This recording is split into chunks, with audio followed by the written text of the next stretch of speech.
Punjabi audio book YouTube channel सुन रहे सारे ਸਰੋਤਿਆਂ ਨੂੰ ਫਤਿਹ ਅੱਜ ਕਰਦੀ ਹਾਂ जी। वाहिगुरु जी का खालसा वाहिगुरु जी की फतेह।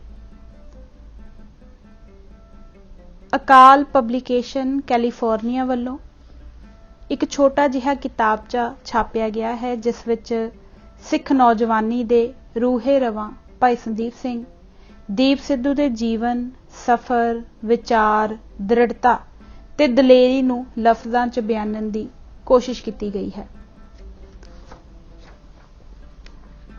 शुरू करते हाँ तत्थ ते आम जानकारी तो। जन्म 2 अप्रैल 1979, पिता का नाम सरदार सुरजीत सिंह सिद्धू, पिंड उदयकरण जिला मुक्तसर, पढ़ाई LLB symbiosis law school Pune, solicitor UK। दे त्यागण का स्थान खरखोदा पिपली टोल बूथ कोल KMP हरियाणा। अंगीठा शमशान घाट पिंड थरीके जिला लुधियाना। भोग मोती राम मेहरा दीवान हाल फतेहगढ़ साहिब। विद्या ते कामकार संदीप सिंह दीप सिद्धू भारत के प्रसिद्ध सिम्बियोसिस लॉ स्कूल तो लॉ ग्रैजुएट होने करके पेशे वजों टैक्सेशन वकील सी ते मुंबई विच लॉ फर्म चलाउंदा सी। यह लॉ फर्म वड्डे फिल्मी घराणियां दे खाते संभालदी सी। दीप ने कुछ साल मॉडलिंग भी की। फिल्मी कलाकार धर्मिंदर दे कहण ते 2015 च फिल्म रमता जोगी नाल फिल्मां दी दुनिया च पैर धरिया। बतौर कलाकार उसकी प्रसिद्धि जोरा 10 नंबरिया फिल्म नाल होई। कुछ होर सफल फिल्मां दा भी निर्माण किया। संघर्ष 2020 च करोना महामारी दौरान दीप सिद्धू ने फेसबुक जरिए अपने सियासी विचार सांझे करने शुरू किए अते नौजवानां च मकबूल होया। मगरों केंद्र सरकार वालों पास किए किसानी कानूनां खिलाफ संघर्ष विच कुद गया। शंभू बार्डर ते वड्डा मोर्चा लाया। जदों किसान आगू दिल्ली जाण दा सद्दा दे के पंजाब दे बार्डरां ते बह गए तां दीप सिद्धू नौजवानां दी अगवाई करदा होया दिल्ली पहुंचिया। 26 जनवरी नूं लाल किले ते खालसाई निशान झुलाउण कारण किसान आगूआं दी शिकायत ते उस नूं जेल जाना पिया। होंद दी लड़ाई दा नगारची ओह सानूं खत्म करना चाहुंदे ने ते साडी इह लड़ाई अपनी होंद नूं बचाउण दी है। दीप सिद्धू दे यह बोल उन्हां समियां च गूंजे जदों पंजाब दी जवानी च इस मिट्टी नाल बेगानगी दा एहसास इस कदर भारू पै गया होया सी कि नौजवान मुंडे कुड़ियां इत्थों भज जाण दी काल च सन। बुद्धिजीवी विद्वान ज्ञानी ते धार्मिक आगू पंजाब दी होंद दी चिंता करदियां यह सब लिख बोल रहे सन, पर अपने असल तो भज रही जवानी तक उन्हां दी गल पहुंचाउण दा साधन कोई नहीं सी। 1984 पिछों भारती हुक्मरानां वल्लों पंजाब दी सभ्याचारक नस्लकुशी कल्चरल जेनोसाइड अमल च लिआंदी गई।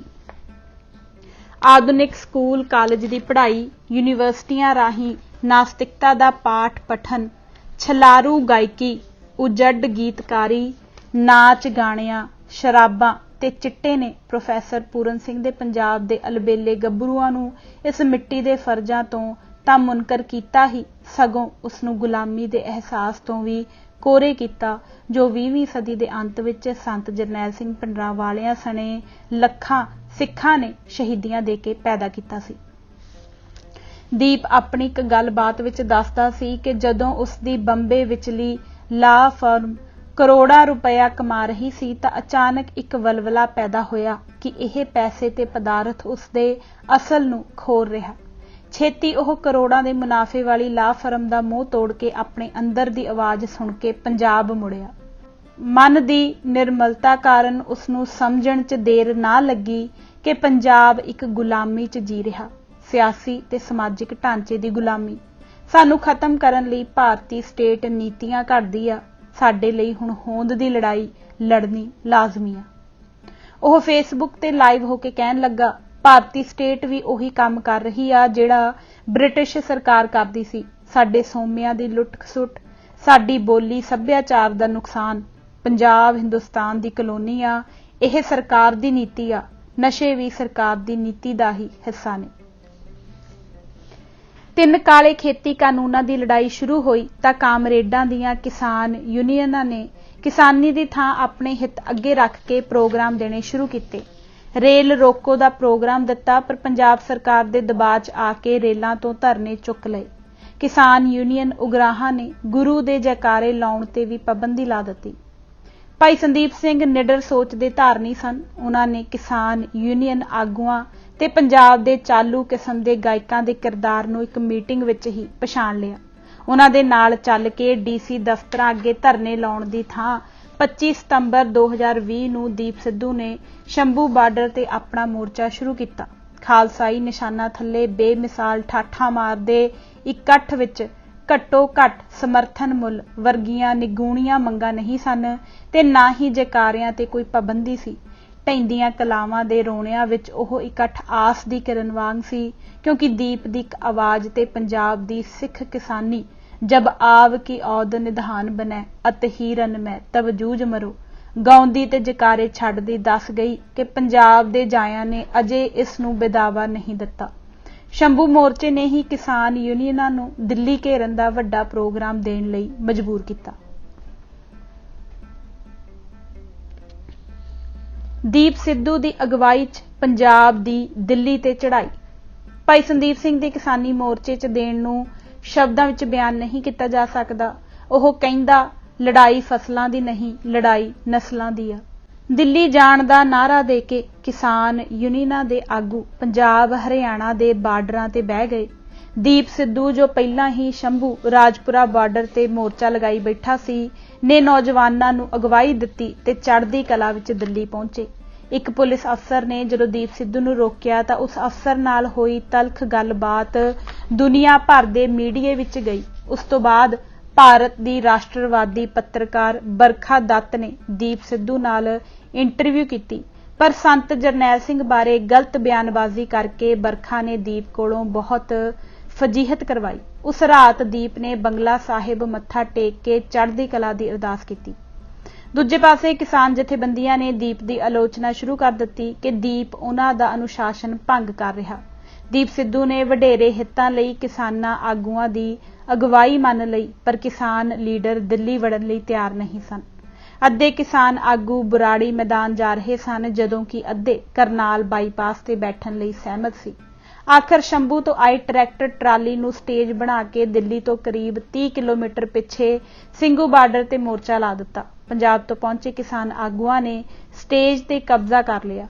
पंजाब दीआं समूह 32 जथेबंदियां दे आगूआं ने एक गुप्त मीटिंग करके सलाह की कि दीप सिद्धू सारे पंजाब दा आगू बन जाएगा ते उन्हां नूं पैसे, शौहरत जां रुतबा प्राप्त नहीं होण देवेगा। सो उन्हां ने भाई संदीप सिंह सिद्धू नूं स्टेज तो ना बोलण देण दी जिद फड़ लई, जो मोर्चे दे अंत तक जारी रही। दीप सिद्धू ने चढ़दी कला दा पल्ला ना छड्डिया ते मोर्चे विच वखरा तंबू ला लिया। पंथ प्रस्तां लई ओह तंबू ट्रेनिंग सेंटर वर्गा सी। सैकड़े नौजवान रोज उत्थे जुड़दे। दीप बाई उन्हां नाल गुरसिੱਖੀ ਦੀਆਂ बातां पाउंदा, 18वीं सदी दे ਸਿੰਘਾਂ वाला किरदार विहार अपनाउण दी प्रेरणा करदा, खाड़कू संघर्ष दे योधिਆਂ ਨੂੰ याद करदा। दिल्ली ते पंजाब दे रौले, सिखां दी घेराबंदी, तर्क बुद्ध दीआं सीमताइयां, संत जरनैल सिंह भिंडरावालिਆਂ दी युद्ध नीति दीआं गल्लां करदिआं अद्धी रात पै जांदी। किसान आगूआं दी हर हरकत ते नज़र ते उन्हां ते सही चलण लई दबाव बनाई रखदा।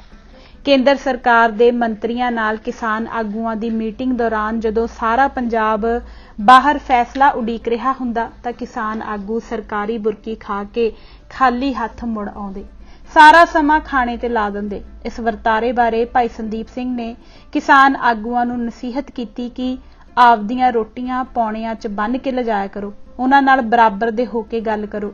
किसान किसे तो रोटी दी आस क्यों करे। पहलां तां किसान आगू ते उन्हां दे भर्ती कीते ट्रोलर बहुत दुखी होए, पर फिर दीप दा कहा मन्नना पिया। दीप सिद्धू दीआं टिप्पणियां ते गलबात तो नाखुश किसान यूनीयनां ने उस खिलाफ जहर फैलाउणा शुरू कर दिता, पर दीप दी मकबूलीयत दिनों दिन वधदी गई। पंजाब दे पिंडां दे 8-10 जमातां पढ़े गभरूआं तो लैके यूरोप, ਕੈਨੇਡਾ, ਅਮਰੀਕਾ ਦੇ ਜੰਮਪਲ ਸਿੱਖ ਬੱਚਿਆਂ ਨੇ ਦੀਪ ਨਾਲ ਆਪਣਾ ਰਿਸ਼ਤਾ ਗੰਢ ਲਿਆ।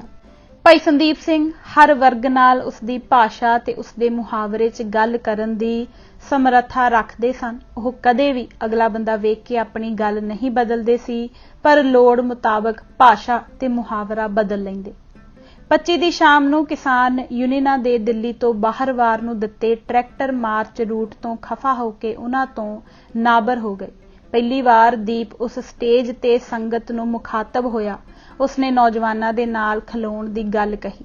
26 ਜਨਵਰੀ 2021 ਨੂੰ ਦੀਪ ਲਾਲ ਕਿਲੇ ਤੇ ਝੂਲ ਰਹੇ ਨਿਸ਼ਾਨ ਨੂੰ ਸਹਿਜ ਪ੍ਰਵਾਨਗੀ ਦੇਣ ਵਾਲੇ ਕੁਝ ਯੋਧਿਆਂ ਵਿੱਚੋਂ ਇੱਕ ਸੀ। ਉਸਨੇ ਇਹਨਾਂ ਨਿਸ਼ਾਨਾਂ ਦੀ ਛਾਂ ਨੂੰ ਮਾਣਿਆ ਤੇ ਨੌਜਵਾਨੀ ਨੂੰ ਇਸ ਕਾਰਜ ਲਈ ਹੌਸਲਾ ਅਫਜ਼ਾਈ ਕੀਤੀ। ਕਿਸਾਨ ਆਗੂਆਂ ਸਣੇ ਲਿਬਰਲ, ਸੈਕੂਲਰ, ਕਾਂਗਰਸੀ ਤੇ ਸੰਘੀਆਂ ਨੇ ਇਸ ਸਾਰੇ ਮਾਮਲੇ 'ਚ ਹੋਈ ਮਾਮੂਲੀ ਹਿੰਸਾ ਨੂੰ ਭਾਰਤੀ ਮੀਡੀਆ ਦੇ ਪ੍ਰਵਚਨ ਅਨੁਸਾਰ ਦੇਸ਼ ਤੋੜਨ ਦੀ ਸਾਜ਼ਿਸ਼ ਮੰਨਿਆ। ਭਾਈ ਸੰਦੀਪ ਸਿੰਘ ਨੂੰ ਗੱਦਾਰ ਐਲਾਨਿਆ ਗਿਆ। ਪੁਲਿਸ ਨੂੰ ਲਿਖਿਆ ਕਿ ਦੀਪ ਨੂੰ ਗ੍ਰਿਫਤਾਰ ਕੀਤਾ ਜਾਵੇ। ਜਾਨਲੇਵਾ ਹਮਲੇ ਕੀਤੇ ਗਏ।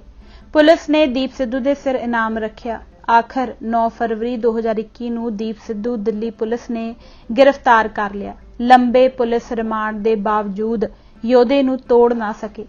ਮਖਮਲੀ ਗੱਦਿਆਂ ਤੇ ਸੌਣ ਵਾਲਾ ਦੀਪ ਲਗਭਗ 70 ਦਿਨ ਜੇਲ੍ਹ 'ਚ ਰਿਹਾ। ਜੇਲ੍ਹ 'ਚੋਂ ਛੁੱਟ ਕੇ ਆਏ ਦੀਪ ਨੇ ਕਦੇ ਇੱਕ ਪਲ ਲਈ ਵੀ ਇਸ ਗੱਲ ਦਾ ਗਿਲਾ ਨਹੀਂ ਕੀਤਾ ਕਿ ਉਸ ਨੂੰ ਕੁਝ ਲੋਕਾਂ ਦੀ ਨਫ਼ਰਤ ਕਰਕੇ ਜੇਲ੍ਹ ਜਾਣਾ ਪਿਆ। ਇਸ ਦੌਰਾਨ ਦੀਪ ਦੇ ਖਿਲਾਫ ਦੇਸ਼ ਧਰੋਹੀ ਤੇ ਮੋਰਚੇ ਨੂੰ ਖਰਾਬ ਕਰਨ ਵਾਲੇ ਦੋਸ਼ ਲਾ ਕੇ ਹਰ ਪਾਸੇ ਨਫ਼ਰਤ ਫੈਲਾਈ ਗਈ। ਭਾਰਤੀ ਅਖਬਾਰਾਂ, ਰਸਾਲਿਆਂ, ਟੀਵੀ ਚੈਨਲਾਂ, ਖਬਰੀ ਵੈਬਸਾਈਟਾਂ ਨੇ ਉਸ ਲਈ ਹਰ ਘਟੀਆ ਲਫ਼ਜ਼ ਵਰਤਿਆ। ਕਾਮਰੇਡਾਂ ਦੇ ਬੁਲਾਰੇ ਪੰਜਾਬੀ ਟ੍ਰਿਬਿਊਨ ਅਖਬਾਰ ਦੇ ਸੰਪਾਦਕ ਨੇ ਕਿੱਤੇ ਦੀ ਨੈਤਿਕਤਾ ਨੂੰ ਛਿੱਕੇ ਟੰਗ ਕੇ ਦੀਪ ਖਿਲਾਫ ਘਟੀਆ ਲੇਖ ਲਿਖੇ। ਕਿਸਾਨ ਯੂਨੀਅਨਾਂ, ਸੰਘੀਆਂ, ਕਾਮਰੇਡਾਂ ਨੇ ਦੀਪ ਨੂੰ ਮੋਰਚੇ ਦਾ ਖਲਨਾਇਕ ਪੇਸ਼ ਕਰਨ ਲਈ ਜਥੇਬੰਦਕ ਤਰੀਕੇ ਨਾਲ ਪ੍ਰਚਾਰ ਕੀਤਾ। ਕਿਸਾਨ ਯੂਨੀਅਨ ਨੇ ਲੱਖਾਂ ਰੁਪਇਆ ਇੱਕ ਕੰਪਨੀ ਨੂੰ ਦਿੱਤਾ ਜਿਸ ਦਾ ਇੱਕ ਨੁਕਾਤੀ ਪ੍ਰੋਗਰਾਮ ਦੀਪ ਸਿੱਧੂ ਨੂੰ ਬਦਨਾਮ ਕਰਨਾ ਸੀ। ਇਸ ਦੌਰ 'ਚ ਕੁਝ ਪੰਥਕ ਕਹਾਉਣ ਵਾਲੀਆਂ ਸ਼ਖਸੀਅਤਾਂ ਵੀ ਉਸ ਖਿਲਾਫ ਨਿੱਤਰ ਆਈਆਂ। ਪਰ ਜਦੋਂ 16 ਅਪ੍ਰੈਲ 2021 ਨੂੰ ਦੀਪ ਜੇਲ੍ਹ 'ਚੋਂ ਬਾਹਰ ਆਇਆ ਤਾਂ ਉਸਨੇ ਬਹੁਤ ਸਹਿਜਤਾ ਨਾਲ ਸਭ ਨੂੰ ਮੁਆਫ ਕਰ ਦਿੱਤਾ। ਦੀਪ ਸਿੱਧੂ ਦਾ ਵਿਰੋਧ ਕਰਨ ਵਾਲੇ ਸਾਰੇ ਕਿਸਾਨ ਯੂਨੀਅਨਾਂ ਦੇ ਆਗੂ ਚੋਣਾਂ ਦੌਰਾਨ ਦੀਪ ਬਾਈ ਦੇ ਜਿਉਂਦੇ ਜੀ ਮੂੰਹ ਕਾਲਾ ਕਰਵਾ ਗਏ। ਗੁਰੂ ਮਹਾਰਾਜ ਅੰਗ ਸੰਗ ਹੋਣ ਅਤੇ ਸ਼ਹੀਦਾਂ ਸਿੰਘਾਂ ਦਾ ਪਹਿਰਾ ਹੋਣ ਕਰਕੇ ਭਾਈ ਸੰਦੀਪ ਸਿੰਘ ਦੀ ਕਦੇ ਪਿੱਠ ਨਹੀਂ ਲੱਗੀ। ਉਹ ਸਿੱਖ ਨੌਜਵਾਨੀ ਦੇ ਨਾਇਕ ਹੋ ਨਿਬੜੇ ਜਿਨ੍ਹਾਂ ਦੀ ਸ਼ਾਨ ਸਦਾ ਸਲਾਮਤ ਰਹਿਣੀ ਹੈ। ਕਹਿਰ ਦੀ ਉਹ ਰਾਤ 15 ਫਰਵਰੀ 2022 ਦੀਪ ਸਿੱਧੂ ਦਾ ਫਾਨੀ ਸੰਸਾਰ ਤੋਂ ਅਲਵਿਦਾ ਕਹਿ ਜਾਣਾ ਇੱਕ ਵੱਡਾ ਕੌਮੀ ਸਦਮਾ ਸੀ। ਸਿੱਖ ਚੇਤਨਾ 2 ਸਦੀਆਂ ਪਿੱਛੇ ਚਲੀ ਗਈ। ਇੱਕ ਖੁੱਲਿਆ ਬੂਹਾ ਆਸ ਦਾ ਫਿਰ ਜਿੰਦਰਾ ਵੱਜਾ। ਅੱਜ ਕਵਰ ਨੌ ਨਿਹਾਲ ਤੇ ਫਿਰ ਡਿੱਗਿਆ ਛੱਜਾ। ਇਹ ਤਾਂ ਨਹੀਂ ਕਿ ਇਹ ਰਾਤ ਦੂਜੀਆਂ ਰਾਤਾਂ ਨਾਲੋਂ ਜ਼ਿਆਦਾ ਲੰਬੀ ਜਾਂ ਹਨੇਰੇ ਭਰੀ ਸੀ। ਇਹ ਵੀ ਨਹੀਂ ਕਿ ਕਿਉਂ ਤੇ ਕਿਵੇਂ ਜਿਹੇ ਸਵਾਲ ਸਾਡੇ ਅੰਦਰ ਪਹਿਲੀ ਵਾਰ ਆਏ ਸਨ। ਐਕਸੀਡੈਂਟ ਵੀ ਇਹ ਕੋਈ ਸਾਡੀ ਜ਼ਿੰਦਗੀ ਦਾ ਪਹਿਲਾ ਨਹੀਂ ਸੀ। ਛੱਡ ਕੇ ਤੁਰ ਗਏ ਆਪਣੇ ਪਿਆਰਿਆਂ ਵਿੱਚੋਂ ਵੀ ਉਹ ਕੋਈ ਪਹਿਲਾ ਨਹੀਂ ਸੀ। ਫਿਰ ਕੀ ਕਾਰਨ ਸੀ ਕਿ ਸਾਰੀ ਰਾਤ ਹੱਥਾਂ ਵਿੱਚੋਂ ਕੁਝ ਕਿਰਦਾ ਜਾਪਦਾ ਰਿਹਾ। ਕੁਝ ਤਾਂ ਹੋਏਗਾ ਉਸ ਵਿੱਚ ਜੋ ਜਾਣ ਲੱਗਿਆਂ ਅੱਧੇ ਪੰਜਾਬ ਦੀਆਂ ਨੀਂਦਾਂ ਨਾਲ ਲੈ ਗਿਆ। ਕਈ ਦਿਨ ਸਿੱਖ ਉਸ ਨੂੰ ਯਾਦ ਕਰ ਹੰਝੂ ਵਹਾਉਂਦੇ ਰਹੇ। ਸਿਵਿਆਂ ਦੀ ਰਾਖ ਦੀ ਰਾਖੀ। ਭਾਈ ਸੰਦੀਪ ਸਿੰਘ ਬਾਰੇ ਬਣਾਈਆਂ ਗਈਆਂ ਧਾਰਨਾਵਾਂ ਦਾ ਉਹਨਾਂ ਦੇ ਸੰਸਕਾਰ ਮੌਕੇ ਪਿੰਡ ਥਰੀਕੇ, ਜ਼ਿਲ੍ਹਾ ਲੁਧਿਆਣਾ ਪਹੁੰਚਣ ਵਾਲੀਆਂ ਸੰਗਤਾਂ ਨੇ ਹਮੇਸ਼ਾ ਲਈ ਭੋਗ ਪਾ ਦਿੱਤਾ। ਹਜ਼ਾਰਾਂ ਨੌਜਵਾਨ, ਬੀਬੀਆਂ, ਬਜ਼ੁਰਗ, ਬੱਚੇ ਆਪ ਮੁਹਾਰੇ ਦੀਪ ਬਾਈ ਦੇ ਸੰਸਕਾਰ ਤੇ ਪਹੁੰਚੇ। ਰੋਂਦੀਆਂ ਅੱਖਾਂ ਨਾਲ ਜਕਾਰਿਆਂ ਦੀ ਗੂੰਜ 'ਚ ਬਾਈ ਦੇ ਸਰੀਰ ਨੂੰ ਅਗਨ ਭੇਟ ਕੀਤਾ। ਨੌਜਵਾਨਾਂ ਦੇ ਕੱਪੜੇ ਸੇਕ ਨਾਲ ਧੁਖਣ ਲੱਗੇ ਪਰ ਕੋਈ ਪੈਰ ਪਿੱਛੇ ਨਹੀਂ ਪੁੱਟਣਾ ਚਾਹੁੰਦਾ ਸੀ। ਪਿੱਛੋਂ ਫੁੱਲ ਚੁਗੇ ਜਾਣ ਤੱਕ ਸੈਂਕੜੇ ਨੌਜਵਾਨ ਅੰਗੀਠੇ ਤੇ ਜਾਂਦੇ ਰਹੇ। ਉਹ ਰਾਖ ਘਰਾਂ ਨੂੰ ਲਿਜਾਈ ਜਾ ਰਹੇ ਸਨ। ਇਸ ਲਈ ਰੱਸੀਆਂ ਲਗਾ ਕੇ ਪਹਿਰਾ ਦਿੱਤਾ ਜਾ ਰਿਹਾ ਤਾਂ ਕਿ ਚੁਗਣ ਲਈ ਅਸਤ ਬਚੇ ਰਹਿਣ। ਕਈ ਸਿੰਘ ਸਾਰੀ ਰਾਤ ਅੰਗੀਠੇ ਕੋਲ ਬੈਠ ਕੇ ਸਵੇਰ ਤੱਕ ਪਾਠ ਕਰਦੇ ਰਹੇ। ਇਹ ਉਸ ਪਵਿੱਤਰ ਰੂਹ ਦੀ ਕਮਾਈ ਹੈ। ਲੋਕਾਈ ਨੂੰ महाराजा रणजीत सिंह ਲਈ ਲਿਖੇ ਬੋਲ ਵੀ ਯਾਦ ਆਏ। ਕੱਲਾ ਸ਼ੇਰ ਨਹੀਂ ਚਿਖਾ ਦੇ ਵਿੱਚ ਸੜਿਆ, ਸੜ ਗਈ ਤਕਦੀਰ ਪੰਜਾਬੀਆਂ ਦੀ। ਪੰਜਾਬ ਦੀ ਸਿਆਸਤ ਸਿਰਜੀਏ। ਵਾਰਿਸ ਪੰਜਾਬ ਦੇ ਜਥੇਬੰਦੀ ਦੀ ਸਥਾਪਨਾ ਸਮੇਂ ਭਾਈ ਸੰਦੀਪ ਸਿੰਘ ਸਿੱਧੂ ਦੀ ਤਕਰੀਰ। ਬਹੁਤ ਵਾਰੀ ਆਪਾਂ ਦੇਖਿਆ ਸਟੇਟ ਬਹੁਤ ਵੱਡੇ ਲੈਵਲ ਤੇ ਐਂਟਰਟੇਨਮੈਂਟ ਨੂੰ ਵੀ ਆਪਦੇ ਕੋਲ ਰੱਖਦੀ ਹੈ ਕਿ ਕਿਸ ਤਰ੍ਹਾਂ ਦਾ ਨੈਰੇਟਿਵ ਐਂਟਰਟੇਨਮੈਂਟ ਦੇ ਜ਼ਰੀਏ ਵੀ ਲਾਗੂ ਕਰਨਾ ਹੈ। ਉਹ ਵੀ ਮਨੋਰੰਜਨ ਦੇ ਸਾਧਨ ਉਹਨਾਂ ਕੋਲ ਹੁੰਦੇ ਨੇ ਤੇ ਕਾਨੂੰਨੀ ਢਾਂਚਾ ਵੀ ਉਹਨਾਂ ਕੋਲ ਹੁੰਦਾ ਹੈ। ਆਪਣਾ ਮਕਸਦ ਇਹੀ ਸੀ ਕਿ ਹਕੂਮਤ ਦੇ ਸਾਹਮਣੇ ਇੱਕ ਇਹੋ ਜਿਹੀ ਜਥੇਬੰਦੀ ਖੜੀ ਕਰੀਏ ਜਿਹੜੀ ਸਾਡੇ ਲੋਕਾਂ ਦੀ ਨਿਰਭਰਤਾ ਸਮਾਜਿਕ ਤੌਰ ਤੇ ਸਟੇਟ ਤੋਂ ਘਟਾ ਸਕੇ। ਆਪਾਂ ਕਿਸੇ ਨਾ ਕਿਸੇ ਪੱਧਰ ਤੇ ਜਾਂ ਪਹਿਲਾਂ ਇੱਕ ਛੋਟੇ ਪਿੰਡ ਦੇ ਪੱਧਰ ਤੇ ਹੀ ਇਹ ਗੱਲ ਲੈ ਕੇ ਜਾਈਏ ਤਾਂ ਕਿ ਅਸੀਂ ਆਤਮ ਨਿਰਭਰ ਹੋਈਏ। ਦਿੱਲੀ ਉੱਤੇ ਸਾਡੀ ਜਿੰਨੀ ਕੁ ਨਿਰਭਰਤਾ ਘਟ ਸਕੇ ਉਨਾ ਹੀ ਸਾਡੇ ਲਈ ਚੰਗਾ, ਚਾਹੇ ਉਹ ਸਾਡੀ ਆਰਥਿਕ ਨਿਰਭਰਤਾ ਹੋਵੇ, ਚਾਹੇ ਸਮਾਜਿਕ ਹੋਵੇ, ਚਾਹੇ ਸਿਆਸੀ ਹੋਵੇ। ਅਸੀਂ ਇਹ ਚੀਜ਼ ਮਹਿਸੂਸ ਕੀਤੀ ਹੈ ਕਿ ਜੇ ਤੁਸੀਂ ਕਿਸੇ ਤਰ੍ਹਾਂ ਦਾ ਬਦਲਾਅ ਲੈ ਕੇ ਆਉਣਾ ਤਾਂ ਉਹ ਸਿਆਸੀ ਪਾਰਟੀ ਰਾਹੀਂ ਨਹੀਂ ਆ ਸਕਦਾ। ਇੱਕ ਸਮਾਜਿਕ ਜਥੇਬੰਦੀ ਦੇ ਜ਼ਰੀਏ ਹੀ ਪਹਿਲਾਂ ਤੁਹਾਨੂੰ ਉਸ ਬਿਰਤਾਂਤ ਦੇ ਪੱਧਰ ਤੇ ਲੜਨਾ ਪੈਣਾ, ਇੱਕ ਮਾਡਲ ਤਿਆਰ ਕਰਕੇ ਛੋਟੇ ਲੈਵਲ ਤੇ ਜ਼ਰੂਰ ਦੇਣਾ ਪੈਣਾ। ਕਹਿਣ ਤੋਂ ਭਾਵ ਸਟੇਟ ਸਾਹਮਣੇ ਇੱਕ ਛੋਟੀ ਸਟੇਟ ਸਿਰਜਣੀ ਪੈਣੀ ਹੈ। ਪਹਿਲਾਂ ਉਹ ਪਿੰਡ ਪੱਧਰ ਤੇ ਹੋਵੇ, ਫੇਰ 5 ਪਿੰਡਾਂ ਦੀ ਗੱਲ ਹੋਵੇ, ਫੇਰ 10 ਦੀ। ਸੋ ਇਹਦੇ 'ਚ ਆਪਾਂ ਹੋਰ ਬੜੀਆਂ ਜ਼ਰੂਰੀ ਗੱਲਾਂ ਕਰ ਸਕਦੇ ਹਾਂ ਕਿ ਸਾਡਾ ਆਈਡੀਆ ਇਹ ਆ ਵੀ ਪੰਥਕ ਸਿਆਸਤ 'ਚ ਪੰਥਕ ਬੰਦੇ ਅੱਗੇ ਆਉਣ, ਆਪਾਂ ਪੰਥਕ ਲੀਡਰਸ਼ਿਪ ਉਭਾਰੀਏ। ਦੂਜੀ ਗੱਲ, ਸਾਡੇ ਕੋਲ ਆਪਣਾ ਇੱਕ ਲੀਗਲ ਵਿੰਗ ਵੀ ਹੋਵੇ ਕਿਉਂਕਿ ਸਾਨੂੰ ਵਕਤੀ ਤੌਰ ਤੇ ਜੇ ਇਸੇ ਢਾਂਚੇ 'ਚ ਆਪਦੇ ਬੰਦਿਆਂ ਨੂੰ ਲੀਗਲ ਰਿਲੀਫ ਦੇਣਾ, ਜਿਨ੍ਹਾਂ ਤੇ ਅੱਜ ਯੂਐਪਾ, ਮੌਕਾ, NSA ਦੇ ਕੇਸ ਪਾਉਂਦੇ ਆ, ਜਿਨ੍ਹਾਂ ਨੂੰ ਲੱਭ ਕੇ ਟਾਰਗੇਟ ਕਰਦੇ ਆ, ਜਿਹੜੇ ਉਹਨਾਂ ਦੇ ਵਿਰੋਧੀ ਹੁੰਦੇ ਆ, ਉਹਨਾਂ ਨੂੰ ਕੋਈ ਲੀਗਲ ਪ੍ਰੋਟੈਕਸ਼ਨ ਦੇਣੀ ਬਣਦੀ ਆ ਨਾ, ਕੋਈ ਤਾਂ ਖੜੇ ਉਹਨਾਂ ਲਈ। ਉਹ ਬੋਲ ਜੋ ਵਾਰ-ਵਾਰ ਦੁਹਰਾਉਂਦਾ ਰਹਿੰਦਾ ਸੀ। ਸ਼ਸਤਰਾਂ ਬਾਰੇ, ਅਗਰ ਅਸੀਂ ਜੰਗ ਦੇ ਮੈਦਾਨ 'ਚ ਤਕੜੇ ਹਾਂ ਤਾਂ ਹੀ ਅਸੀਂ ਟੇਬਲ ਤੇ ਵੀ ਤਕੜੇ ਹਾਂ। ਜੇ ਜੰਗ ਦੇ ਮੈਦਾਨ 'ਚ ਤਕੜੇ ਨਹੀਂ ਤਾਂ ਸਾਨੂੰ ਕਿਸੇ ਨੇ ਟੇਬਲ ਤੇ ਬੈਠਣ ਵੀ ਨਹੀਂ ਦੇਣਾ। ਉਹ ਸਾਡੇ ਨਾਲ ਬੈਠਣਗੇ ਹੀ ਤਾਂ ਜੇ ਸਾਡਾ ਦਬਦਬਾ ਹੋਇਆ, ਤੇ ਦਬਦਬਾ ਸਾਡਾ ਹਥਿਆਰਾਂ ਤੋਂ ਬਿਨਾਂ ਨਹੀਂ ਬਣਨਾ। ਪੰਜਾਬ ਤੇ ਦਾਅਵਾ। ਸਾਡੀ ਲੜਾਈ ਹੋਂਦ ਦੀ ਲੜਾਈ ਹੈ, ਪਹਿਚਾਣ ਦੀ ਲੜਾਈ ਹੈ। ਇਸ ਧਰਤੀ ਤੇ ਸਾਡਾ ਖੂਨ ਡੁੱਲਿਆ, ਅਸੀਂ ਸੰਘਰਸ਼ ਕੀਤੇ ਆ, ਸੋ ਇਸ ਧਰਤੀ ਤੇ ਦਾਅਵਾ ਸਾਡਾ ਹੈ। ਕੋਈ ਹੋਰ ਇੱਥੇ ਆ ਕੇ ਕਿਵੇਂ ਦਾਅਵਾ ਕਰ ਸਕਦਾ?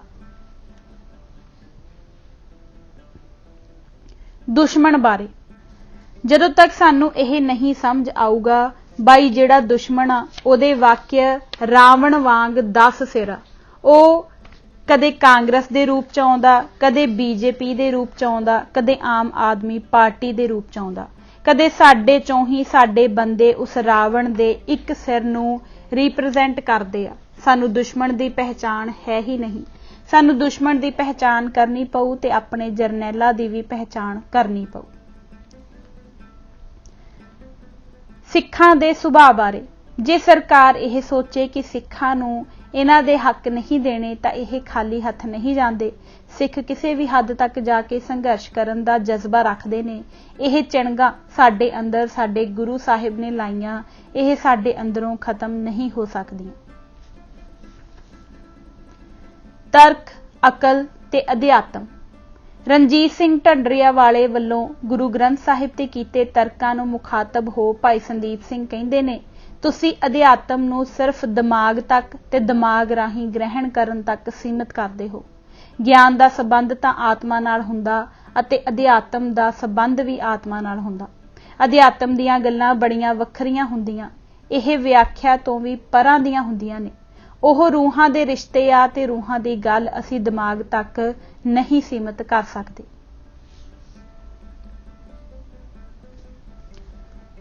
ਸਿਆਸੀ ਪਾਰਟੀਆਂ ਤੇ ਸਰਕਾਰ ਤੇ ਪ੍ਰੈਸ਼ਰ ਗਰੁੱਪ ਬਣਾਉਣ ਦੇ ਸਵਾਲ ਤੇ, ਬਹੁਗਿਣਤੀ ਢਾਂਚੇ ਅੰਦਰ ਜਿੰਨੇ ਮਰਜ਼ੀ ਪ੍ਰੈਸ਼ਰ ਗਰੁੱਪ ਬਣਾ ਲਓ, ਇਹਦੇ ਨਾਲ ਤੁਸੀਂ ਸਿਰਫ ਆਪਣਾ ਗੁੱਸਾ ਸ਼ਾਂਤ ਕਰ ਸਕਦੇ ਹੋ।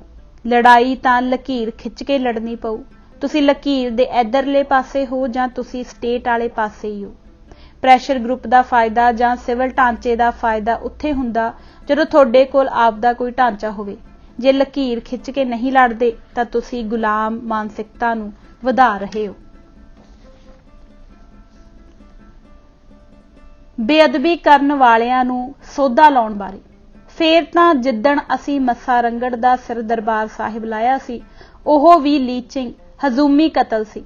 ਜਦੋਂ ਬਾਬਾ ਦੀਪ ਸਿੰਘ ਦਮਦਮਾ ਸਾਹਿਬ ਤੋਂ ਬਾਣੀ ਲਿਖਦੇ ਲਿਖਦੇ 75 ਸਾਲ ਦੀ ਉਮਰ 'ਚ ਲਕੀਰ ਖੰਡੇ ਨਾਲ ਖਿੱਚ ਕੇ ਖੜ ਗਿਆ ਸੀ ਕਿ ਹੁਣ ਸਿਰ ਦੇਣੇ ਪੈਣੇ ਆ, ਉਹ ਲੀਚਿੰਗ ਨਹੀਂ ਸੀ। ਇਹਦਾ ਮਤਲਬ ਸਾਡਾ ਸਿਧਾਂਤ ਹੀ ਦੇਗ ਤੇ ਤੇਗ ਦਾ, ਦਰ ਤੇ ਆਏ ਨੂੰ ਦੇਗ ਤੇ ਚੜ ਕੇ ਆਏ ਨੂੰ ਤੇਗ, ਸਾਡਾ ਨਿਆਰਾਪਣ ਹੀ ਇਹ ਆ। ਰਾਜ ਕਰਨ ਦੇ ਜਜ਼ਬੇ ਬਾਰੇ। ਆਪਣਾ ਰਾਜ ਜੇ ਕੋਈ ਕੌਮ ਮੰਗੇ ਉਹ ਤਾਂ ਮਾਣ ਵਾਲੀ ਗੱਲ ਹੁੰਦੀ ਹੈ, ਅੱਖ ਨੀਵੀਂ ਪਾਉਣ ਵਾਲੀ ਗੱਲ ਨਹੀਂ। ਇਹ ਤਾਂ ਬੜਾ ਪਾਕ ਤੇ ਪਵਿੱਤਰ ਜਜ਼ਬਾ। ਜੇ ਅਸੀਂ ਕਹਿੰਦੇ ਹਾਂ ਕਿ ਸਾਡਾ ਰਾਜ ਸੀ, ਸਾਡੀ ਕੌਮੀਅਤ ਆ, ਇਹ ਤਾਂ ਬਹੁਤ ਪਵਿੱਤਰ ਤੇ ਪਾਕ ਗੱਲ ਆ। ਇਹਦੇ ਲਈ ਤਾਂ ਸਾਨੂੰ ਮਾਣ ਹੋਣਾ ਚਾਹੀਦਾ। ਕੌਮ ਆਪਣੇ ਅੰਦਰ ਆਪਣੀ ਕੌਮੀਅਤ ਹਲੇ ਤੱਕ ਸਾਂਭੀ ਬੈਠੀ ਆ। 150 ਸਾਲ ਦੀ ਗੁਲਾਮੀ ਸਿਰਾਂ ਤੇ ਆ, ਪਰ ਕੌਮੀਅਤ ਅਸੀਂ ਸਾਂਭੀ ਬੈਠੇ ਹਾਂ ਤੇ ਰਾਜ ਤਾਂ ਕਿਸੇ ਹਾਲ ਨਹੀਂ ਛੱਡਾਂਗੇ। ਸੰਤ ਜਰਨੈਲ ਸਿੰਘ ਭਿੰਡਰਾਂਵਾਲਿਆਂ ਬਾਰੇ।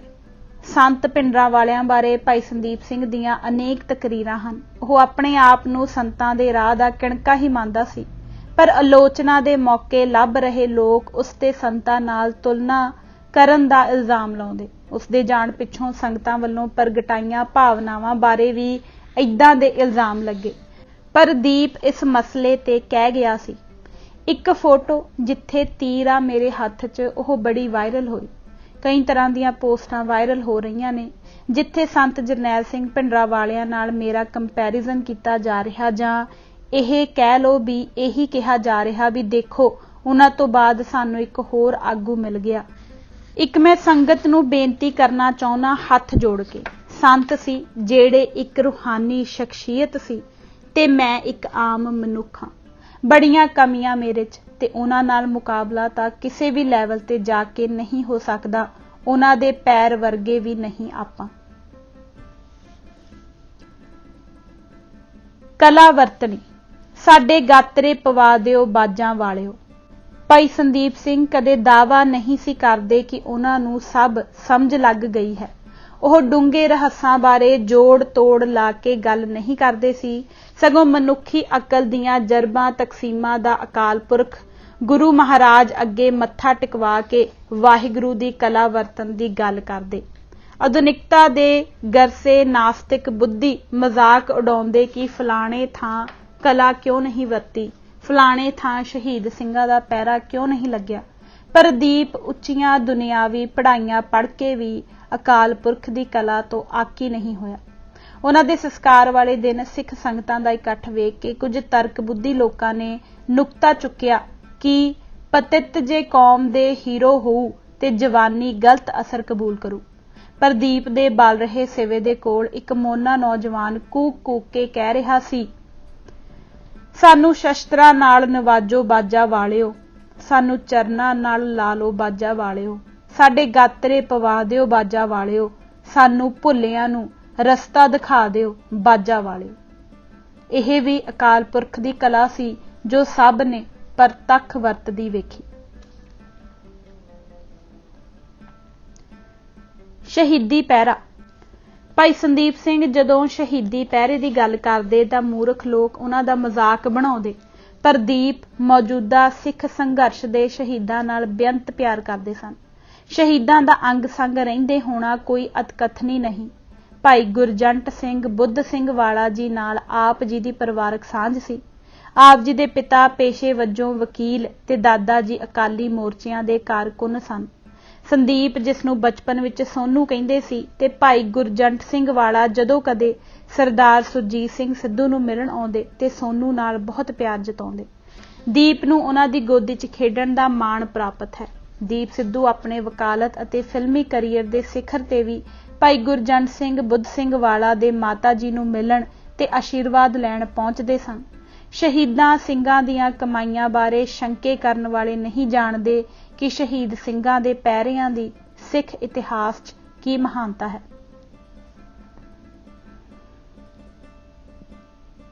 ਕੀ ਹੈ ਹੋਇਆ ਤੇਰੇ ਜਾਣ ਮਗਰੋਂ।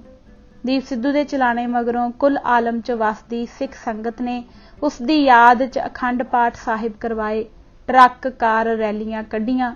ਸੰਗਤਾਂ ਨੇ ਜਨਤਕ ਥਾਵਾਂ ਅਤੇ ਗੁਰਦੁਆਰਾ ਸਾਹਿਬਾਨਾਂ 'ਚ ਇਕੱਠ ਕਰਕੇ ਦੀਪ ਨੂੰ ਯਾਦ ਕੀਤਾ।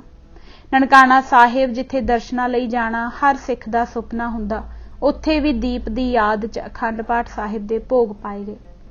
ਸੱਚਖੰਡ ਸ੍ਰੀ ਦਰਬਾਰ ਸਾਹਿਬ ਅੰਮ੍ਰਿਤਸਰ ਵਿਖੇ ਰਹਿਰਾਸ ਸਾਹਿਬ ਦੀ ਸ਼ਬਦ ਚੌਂਕੀ ਦੌਰਾਨ ਹਜੂਰੀ ਰਾਗੀ ਸਿੰਘਾਂ ਵੱਲੋਂ ਭਾਈ ਸੰਦੀਪ ਸਿੰਘ ਨਮਿਤ ਮਰਨ ਮੁਨਸਾ ਸੂਰਿਆ ਹੱਕ ਹੈ ਜੋ ਹੋਏ ਮਰਨ ਪਰਵਾਣੋ ਸ਼ਬਦ ਦਾ ਕੀਰਤਨ ਸਰਵਣ ਕਰਵਾਇਆ ਗਿਆ।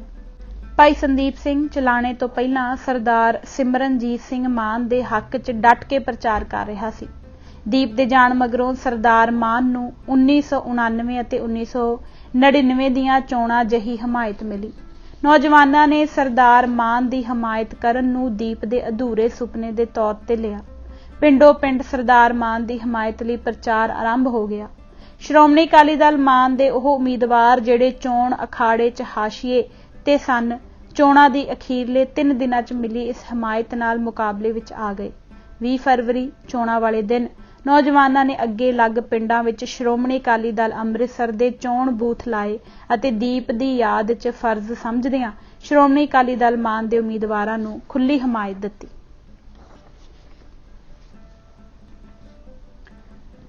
ਵਿਚਾਰਧਾਰਕ ਵਿਰੋਧੀਆਂ ਤੇ ਭਾਰਤੀ ਹਿੰਦੂਆਂ ਦੀ ਪ੍ਰਤੀਕਿਰਿਆ। ਭਾਈ ਸੰਦੀਪ ਸਿੰਘ ਸਿੱਧੂ ਦੇ ਤੁਰ ਜਾਣ ਤੇ ਉਸ ਦੇ ਜੋ ਵਿਰੋਧੀ ਪੰਜਾਬ ਵਿੱਚ ਸਰਗਰਮ ਸਨ, ਉਹਨਾਂ ਨੇ ਆਪਣਾ ਦੋਗਲਾ ਚਿਹਰਾ ਜ਼ਾਹਰ ਕੀਤਾ ਤੇ ਨਾਪ ਤੋਲ ਕੇ ਲਿਖਿਆ ਕਿ ਵਿਚਾਰਧਾਰਕ ਵਿਰੋਧ ਦੇ ਬਾਵਜੂਦ ਵੀ ਉਹਨਾਂ ਨੂੰ ਦੁੱਖ ਹੈ, ਪਰ ਇਹ ਜੋ ਵਿਚਾਰਕ ਮਤਭੇਦ ਦਾ ਛੁੰਛਣਾ ਹੈ, ਇਹ ਉੱਥੇ ਹੀ ਤਰਕ ਸੰਗਤ ਹੁੰਦਾ ਹੈ ਜਿੱਥੇ ਤੁਸੀਂ ਉਸ ਸ਼ਖਸੀਅਤ ਦੇ ਬਰਾਬਰ ਦੇ ਹੁੰਦੇ ਹੋ ਜਿਸ ਪ੍ਰਤੀ ਤੁਹਾਡੇ ਵਿਚਾਰਕ ਮਤਭੇਦ ਦਾ ਖਿਆਲ ਪ੍ਰਗਟ ਹੁੰਦਾ ਹੈ। ਜਿਸ ਵਿਅਕਤੀ ਦੇ ਬਰਾਬਰ ਦੀ ਨਾ ਤੁਹਾਡੇ ਕੋਲ ਸਿੱਖਿਆ ਹੈ, ਨਾ ਗਿਆਨ ਹੈ, ਨਾ ਤਜਰਬਾ ਹੈ, ਨਾ ਪ੍ਰੌੜਤਾ ਹੈ, ਉਸ ਨਾਲ ਤੁਸੀਂ ਵਿਚਾਰਕ ਮਤਭੇਦ ਕਿਵੇਂ ਰੱਖ ਸਕਦੇ ਹੋ? ਇਹ ਬਿਲਕੁਲ ਵੀ ਸੰਭਵ ਨਹੀਂ ਹੈ। ਵਿਚਾਰਕ ਮਤਭੇਦ ਰੱਖਣ ਲਈ ਤੁਹਾਡੇ ਕੋਲ ਆਪਣੇ ਵਿਚਾਰ ਦਾ ਹੋਣਾ ਜ਼ਰੂਰੀ ਹੈ। ਮੰਗਵੇਂ ਜਾਂ ਉਧਾਰੇ ਵਿਚਾਰਾਂ ਤੇ ਕਦੀ ਵਿਚਾਰਕ ਮਤਭੇਦ ਨਹੀਂ ਖੜੇ ਹੁੰਦੇ। ਦੂਜੇ ਪਾਸੇ ਭਾਰਤੀ ਹਿੰਦੂਆਂ, ਮੀਡੀਆ, ਵੈਬਸਾਈਟਾਂ ਤੇ ਹਜ਼ਾਰ ਲੋਕਾਂ ਨੇ ਦੇਸ਼ ਧਰੋਹੀ, ਅੱਤਵਾਦੀ ਤੇ ਖਾਲਿਸਤਾਨੀ ਦੇ ਮਾਰੇ ਜਾਣ ਦੀ ਖੁਸ਼ੀ ਮਨਾਈ ਤੇ ਗੰਦੇ ਬੋਲ ਲਿਖੇ। ਬਹੁਤੇ ਖੱਬੇ ਪੱਖੀ ਵੈਬਸਾਈਟਾਂ, ਅਖਬਾਰਾਂ, ਬੁੱਧੀਜੀਵੀਆਂ, ਗਾਇਕਾਂ ਤੇ ਕਿਸਾਨ ਆਗੂਆਂ ਨੇ ਚੁੱਪ ਰਹਿਣਾ ਬਿਹਤਰ ਸਮਝਿਆ। ਲਿਖ ਦਿੱਤਾ ਹੈ ਤਾਂ ਕਿ ਸੰਦ ਰਹੇ। ਸੋਚ ਹੈ, ਇੱਕ ਟੇਕ ਹੈ, ਇੱਕ ਫਲਸਫੇ ਦਾ ਨਾਮ ਹੈ। ਕਿਰਪਾਨ ਇੱਕ ਹਥਿਆਰ ਨਹੀਂ, ਕਿਰਪਾਨ ਇੱਕ ਪੈਗਾਮ ਹੈ। ਪੈਗਾਮ ਉਸ ਮੱਥੇ ਨੂੰ ਜਿੱਥੇ ਪੱਤ ਹੈ ਨਾ ਰੱਤ ਹੈ। ਸਰਬੱਤ ਹੈ ਕਿਰਪਾਨ ਹੀ, ਕਿਰਪਾਨ ਹੀ ਸਰਬੱਤ ਹੈ। ਸਾਵਣ ਕਤੇ ਰੰਗੋ ਰਤੇ, ਗੱਜ ਗੁਰਮਤੇ ਕਿਰਪਾਨ ਕੇ, ਕਿਰਪਾਨ ਕੇ, ਕਿਰਪਾਨ ਕੇ, ਕਿਰਪਾਨ ਕੇ, ਕਿਰਪਾਨ ਕੇ।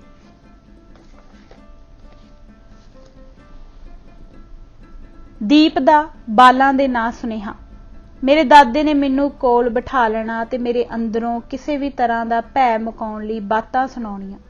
ਕਿਰਨ ਮੈਂ ਬਾਬੇ ਕੋਲ ਬੈਠਾ ਤਾਂ ਉਹਨਾਂ ਨੇ ਮੈਨੂੰ ਮੇਰੇ ਪੜਦਾਦੇ ਦੀ ਬਾਤ ਸੁਣਾਈ। ਕਹਿੰਦੇ ਮੇਰਾ ਬਾਬਾ ਜਵਾਨ ਹੁੰਦਾ ਸੀ ਤੇ ਰਾਤ ਨੂੰ ਕਿਰਾਂ ਖੇਤ ਪਾਣੀ ਲਾਉਣ ਗਿਆ, ਅੱਗਿਓਂ ਦਿਓ ਆ ਗਿਆ। ਬਾਬਾ ਡਰ ਕੇ ਕੋਠੇ ਓਲੇ ਹੋ ਗਿਆ। ਬਾਬਾ ਉੱਚੀ ਦੇਣੇ ਬੋਲਿਆ, ਕੌਣ ਆ ਓਏ? ਦਿਓ ਕਹਿੰਦਾ, ਮੈਂ ਦਿਓ, ਤੂੰ ਕੌਣ ਆ? ਬਾਬਾ ਕਹਿੰਦਾ, ਮੈਂ ਦਿਓ ਦਾ ਪਿਓ। ਆਦਮ ਖੋਰੇ ਦਿਓ ਦੀ ਐਡੀ ਦੇ ਵੱਡੇ ਵੱਡੇ ਦੰਦ। ਪਰ ਬਾਬੇ ਦੀ ਗੱਲ ਸੁਣ ਕੇ ਥੋੜਾ ਘਾਬਰ ਗਿਆ ਤੇ ਬੋਲਿਆ, ਨਿਸ਼ਾਨੀ ਦੇ ਕੋਈ ਆਪਣੀ। ਬਾਬਾ ਕਹਿੰਦਾ, ਤੂੰ ਦੇ ਪਹਿਲਾਂ ਕੋਈ ਨਿਸ਼ਾਨੀ।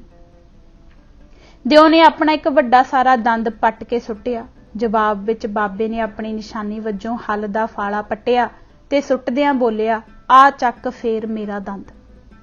ਘਾਬਰੇ ਹੋਏ ਦਿਓ ਨੇ ਆਪਣੀਆਂ ਜਟਾਵਾਂ ਵਿੱਚੋਂ ਇੱਕ ਪੁੱਟੀ ਤੇ ਸੁੱਟੀ। ਆ ਚੱਕ ਮੇਰਾ ਵਾਲ। ਬਾਬੇ ਨੇ ਕੋਲੇ ਪਿਆ ਇੱਕ ਰੱਸਾ ਵਗਾ ਕੇ ਦਿਓ ਵੱਲ ਮਾਰਿਆ ਤੇ ਕਹਿੰਦਾ, ਆ ਚੱਕ ਫੇਰ ਮੇਰਾ ਵਾਲ। ਡਰਦੇ ਦਿਓ ਨੇ ਤੀਜੀ ਵਾਰ ਆਪਣੇ ਸਿਰ ਵਿੱਚੋਂ ਭਰਿੰਡ ਜਿੱਡੀ ਜੂੰ ਫੜ ਕੇ ਸੁੱਟੀ। ਜਵਾਬ ਵਿੱਚ ਬਾਬੇ ਨੇ ਕੋਲ ਖਲੋਤਾ ਵਹਿੜਕਾ ਦਿਓ ਵੱਲ ਹੱਕ ਦਿੱਤਾ। ਬਾਬੇ ਦੇ ਸਿਰ ਦੀ ਵਹਿੜਕੇ ਜਿੱਡੀ ਜੂੰ ਦੇਖ ਕੇ ਦਿਓ ਸੋਚਦਾ ਕਿ ਜਿਹਦੇ ਸਿਰ ਦੀ ਜੂੰ ਏਡੀ ਹੈ ਉਹ ਆਪ ਕਿੱਡਾ ਹੋਏਗਾ। ਸੱਚਮੁੱਚ ਹੀ ਇਹ ਤਾਂ ਕੋਈ ਦਿਓ ਦਾ ਵੀ ਪਿਓ ਹੈ ਤੇ ਉੱਥੋਂ ਭੱਜ ਗਿਆ। ਮੈਂ ਬਾਪੂ ਨੂੰ ਪੁੱਛਣਾ, ਬਾਬਾ ਸੱਚੀਓ ਦਿਓ ਦਾ ਪਿਓ ਸੀ? ਬਾਪੂ ਨੇ ਜਵਾਬ ਦੇਣਾ, ਹਾਂ ਪੁੱਤ, ਕੱਲਾ ਬਾਬਾ ਹੀ ਕਿਉਂ, ਉਹ ਸਾਰੇ ਬੰਦੇ ਦਿਓ ਦੇ ਪਿਓ ਨੇ ਜਿਨ੍ਹਾਂ ਅੰਦਰ ਡਰ ਨਹੀਂ ਹੈ। ਤੂੰ ਵੀ ਜਦੋਂ ਵੱਡਾ ਹੋ ਗਿਆ ਤਾਂ ਦਿਓ ਦਾ ਪਿਓ ਬਣੀ, ਡਰ ਨਾ ਕੋਲੇ ਆਉਣ ਦੇ। ਉਹ ਦਿਨ ਤੇ ਆ ਦਿਨ ਮੈਨੂੰ ਸਮਝ ਆ ਗਈ ਕਿ ਜਿੰਨੇ ਵੀ ਦਿਓ ਸਾਡੇ ਆਲੇ ਦੁਆਲੇ ਤੁਰੇ ਫਿਰਦੇ ਨੇ ਉਹ ਸਾਡੇ ਅੰਦਰਲੇ ਡਰ ਕਰਕੇ ਹੀ ਹਮਲਾਵਰ ਹੁੰਦੇ ਨੇ। ਅਸੀਂ ਆਪਣੇ ਅੰਦਰਲੇ ਡਰ ਨੂੰ ਜਿੱਤ ਲਈਏ, ਦਿਓ ਆਪੇ ਭੱਜ ਜਾਣਗੇ।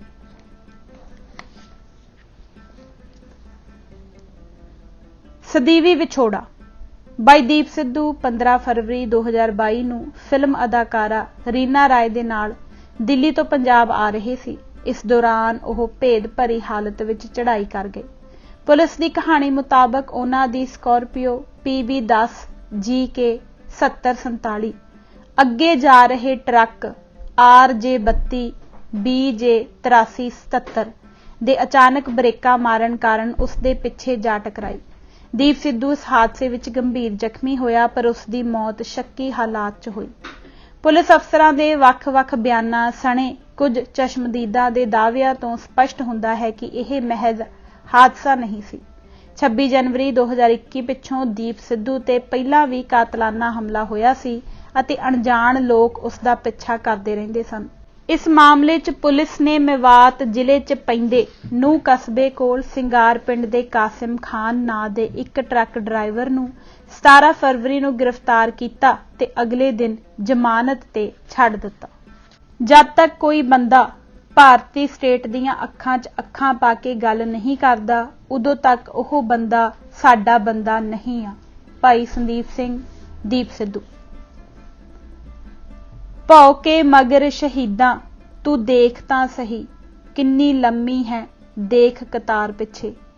ਜਿਹੜੇ ਕਹਿੰਦੇ ਸੀ ਬੰਦੇ ਤਾਂ ਚਾਰ ਵੀ ਨਹੀਂ, ਉਹ ਵੀ ਦੇਖਣ ਕਿ ਕਿੰਨੇ ਕੁ ਹਜ਼ਾਰ ਪਿੱਛੇ। ਥੁੱਕਦੇ ਚੰਨ ਤੇ ਸੀ ਥੇ ਹੋ ਗਏ ਸਾਡੇ ਯਾਰ ਦੇ ਤੁਰਿਆ ਸੰਸਾਰ ਪਿੱਛੇ। ਚੱਲਦੀ ਜੰਗ 'ਚੋਂ ਤੁਰਿਆ ਜਰਨੈਲ ਸਾਡਾ, ਜੰਗ ਚੱਲਦੀ ਪਈ ਐ ਮੁੱਕੀ ਤਾਂ ਨਹੀਂ। ਚੜ੍ਹਦੀ ਕਲਾ ਨੂੰ ਮੰਨਿਆ ਡੂਮ ਪੈ ਗਏ, ਟੈਂਦੀ ਕਲਾ ਪਰ ਵਿਹੜੇ ਵਿੱਚ ਢੁਕੀ ਤਾਂ ਨਹੀਂ। ਸਾਨੂੰ ਆਉਂਦਾ ਹੈ ਗੜੀ ਚਮਕੌਰ ਬਣਨਾ, ਵੇਖ ਲਵਾਂਗੇ ਕੂੜ ਹਨੇਰੀਆਂ ਨੂੰ। ਸਿਰ ਦੇ ਕੇ ਮਿਲੀ ਹੈ ਜਿੰਦ ਸਾਨੂੰ, ਟਾਣਾ ਟੁੱਟਿਆ ਜੜ ਐ ਪਰ ਸੁੱਕੀ ਤਾਂ ਨਹੀਂ। ਵਾਹਿਗੁਰੂ ਜੀ ਕਾ ਖਾਲਸਾ, ਵਾਹਿਗੁਰੂ ਜੀ ਕੀ ਫਤਿਹ।